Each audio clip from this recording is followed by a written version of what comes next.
How to recognize an abuser from the first phrases when meeting someone. Top 8 phrases. In this video, we will discuss how to identify an abuser right from the start. In fact, abusive tyrants are often very nice, charming, and pleasant people when they first meet someone. And often the victim ends up in a relationship this way because they start to hear, for example, what they have dreamed of hearing. She sees actions she has dreamed of. But behind the mask of beautiful phrases and courtship may hide an abusive tyrant. So today in this video, we will discuss how to recognize an abuser. And the first phrase that can reveal an abuser, but I want to emphasize specifically on the first dates, is "You are too good to be true. You are not like everyone else." I have never truly met a woman like that. And something similar to this, if said on the first dates, might perhaps signal that there could be a potential abuser next to you. The whole reason is that when a man considers a relationship for the long term, for the future, he looks closely at the woman. He studies her, observes her behavior, reactions, and actions. He notices his feelings when he is with her, but an abuser does not need this. The abuser needs to quickly establish control over the victim and subordinate her to his power. So, this phrase reveals in the abuser that they are trying to make you feel special, unique, and at that moment, this feeling of uniqueness can isolate you from other people. In other words, at some point, you may feel with them in a way that you don't feel with anyone else, none of your familiar friends. In other words, no one has ever made you feel this way before. And here is a man who, right from the first dates, makes you feel some kind of specialness and uniqueness. Thus, an abuser may try to isolate you from others and establish control over you right from the beginning. Next, the following phrase, "It's like we've known each other our whole lives." This means that the man, the guy on the first date, is already saying this phrase to you.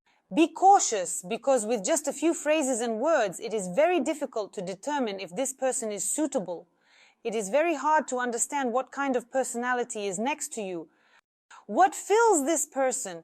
What kind of soul is nearby, let's say? But if right from the start they tell you that they feel like you've known each other your whole lives, then this may be a way to rush things in order to quickly hook their victim and establish that very control. He forces intimacy so that you cannot critically assess his actions. That is, they started to overlook certain moments and perhaps not pay attention to some moments. In other words, he needs to act faster in order to establish control over you. What an abuser needs is always control over their victim. And here, such phrases like, "It's like we've known each other our whole lives," can create a false sense of safety and security for the woman. In other words, when a woman hears such a phrase, it is naturally pleasant for her to hear it. She understands that the man will be there, he won't go anywhere. He is ready to protect her and ready to love her. And this acceleration of all events that occurs does not allow the woman to truly see the person who is actually in front of her. Next, the following phrase, "We are made for each other." Again, it is impossible to determine on the first or second date whether you are meant for each other or not. People communicate, get to know each other, attraction develops, and a sense of closeness emerges.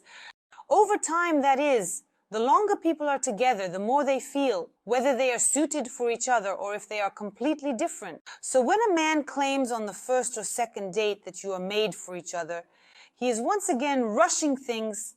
He needs this rapid closeness in order to ensnare and establish control over the victim. And here the illusion of a fateful connection occurs. Girls love to believe in various fairy tales. And when there is a man nearby who starts telling a beautiful story about how this is a fateful meeting and he has dreamed of her his whole life, the girl may put on those rose-colored glasses and believe everything the abuser tells her. In doing so, he establishes control and gradually begins to cut her off from the outside world, severing all her connections, and she slowly falls into a trap. And when she sees the real picture, it often becomes too late, and it becomes difficult to get out of these relationships. Moving on, I know how you feel. Again, it is very difficult to understand a person instantly, and hard to comprehend what another person who is nearby is feeling. So, all these manipulations on first dates about how he knows, how he feels, and so on, are just the use of such beautiful words to get closer, faster, to establish control more quickly, so that the victim cannot see the real picture of the person who is next to her. And here a false sense of safety and trust occurs. That is the victim at home. What a wonderful man he is. For example, he feels me, he understands me from the very beginning, he knows me. It is easier for her to trust him and open up, but often she traps herself. I am not like other men.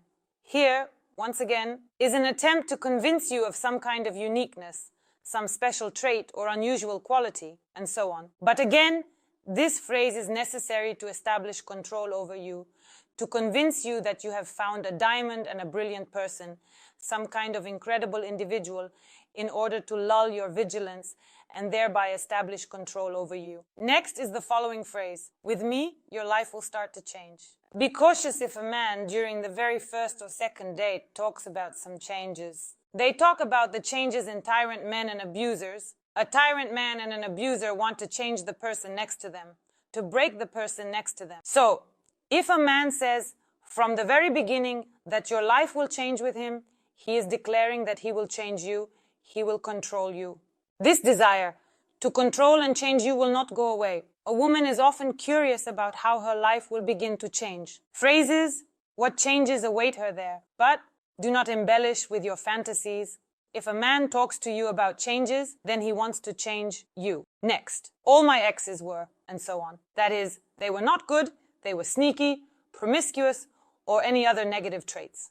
If a man labels all his exes with some derogatory term, speaks poorly about those women on first dates, or immediately compares you to those women, saying they were bad and you are so wonderful, then you are dealing with an abuser. He shifts the blame onto those women he was in relationships with, implying that he is not at fault for the failed relationships. They are the ones to blame. And you, for example, are so beautiful. Soon you will also be, like them, to blame for everything.